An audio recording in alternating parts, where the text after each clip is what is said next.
SSP सजावल अमीर सऊद मक्सी चयो आहे त गुटके जे विक्रे ऐं वापराइण ते सज़ा सख़्त थी वई आहे, जंहिं ते अमल कयो वेंदो। चुअड़ जमाली में सहाफ़ियनि सां ॻाल्हाईंदे एसएसपी सजावल अमीर सऊद मक्सी चयो त गुटको विक्रो कंदड़नि खे पंहिंजो कारोबार बंदि करणु घुर्जे, ॿी सूरत में संदनि ख़िलाफ़ सख़्त कार्रवाई कई वेंदी। हुन चयो त सिंध हाई कोर्ट जे हुकुम ते गुटको विक्रो या इस्तेमाल कंदड़नि ते केस दाख़िल कया वेंदा।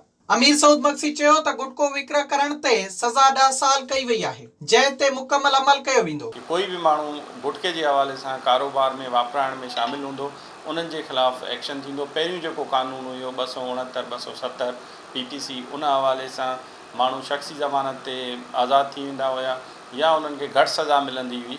हाणे कानून जी एप्लीकेशन डिफरेंट थी वई आहे। हाणे 337J उहो शामिल थींदो, जंहिंमें शख़्सी ज़मानत कोन हूंदी, जंहिंमें सज़ा जेकी घटि ई उहा हाणे वधी करे 10 साल थी चुकी आहे। एसएसपी सजावल वधीक चयो त पहिरियां गुटके जूं फैक्ट्रियूं हलाईंदड़नि ख़िलाफ़ कार्रवाई कई वेंदी, जंहिं बाद वापराईंदड़नि ख़िलाफ़ बि कानून ते अमल थींदो। पहिरियों वॾा जेके माण्हू इन में शामिल आहिनि उन्हनि खे असां सोगो कंदासीं।